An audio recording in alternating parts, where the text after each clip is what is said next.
Get a Job in Tech, episode 258. I read an article today about a individual named Amy Landino who has a YouTube channel. Amy Landino, that's the channel. She has two books. It's called, her books are Good Morning, Good Life, and Vlog Like a Boss, How to Kill It Online with Video Blogging. She makes $18,000 a month in passive income. Now, from what I see, she doesn't look like she is a tech person or was a tech person from what I can see. Just basically what I've seen in just nominal amount of research. But she has a course and she just teaches her. She creates courses basically and sells books. Now it's not just she does that, but that's a big deal. And obviously she had to get over her fear of, what's it called? Imposter syndrome. She had to get over that because thinking she's good enough or whatever. That's most people when they have courses or they have video content, they all think like I'm not good enough. I don't have the skills. I'm not this, I'm not that. Somebody else does it better. Definitely she had to get over that fear of imposter, 100%.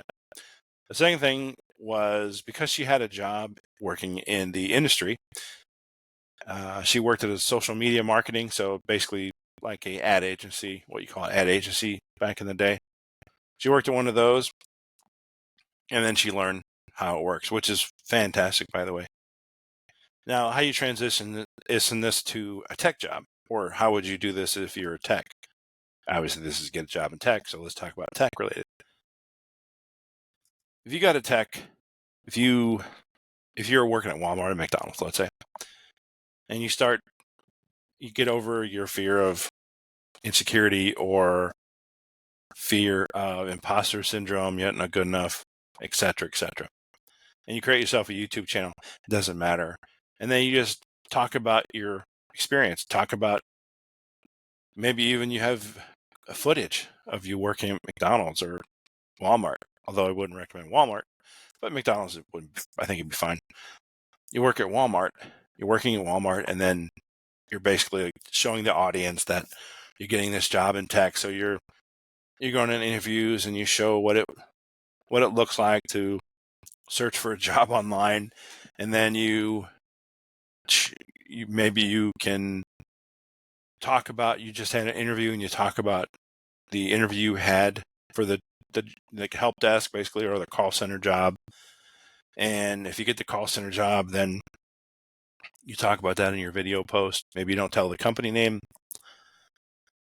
and you go from there.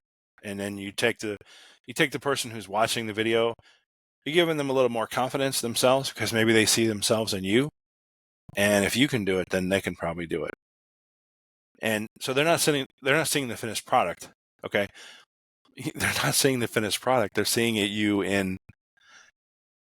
seeing you as you go forward, as you go from working McDonald's to working in tech. On the way, now, if just know, right?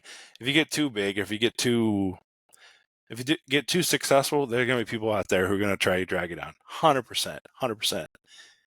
And if you can get over that, then it's fine. If you can also get over, you work at you work at McDonald's for this scenario, and your coworkers who don't want to see you leave, so they say, oh, they'll say something, oh, that's too hard, or something. They'll make up something about it. Doesn't matter what it is. Maybe you have long hair, and they'll say, well, they don't hire people with long hair, or whatever the scenario is.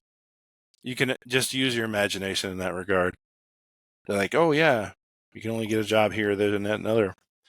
And it's going to be hard work, obviously, even nowadays, but it'll be worth it because you can look back and then you can go through the drive-thru at McDonald's and then in your nice new car, because we work in tech, you're not making like Porsche money, right? You're not making $1 million a year. No, I'm sorry to say. Now, if you have a side job, side hustle like this person here, if you have a passive income, definitely.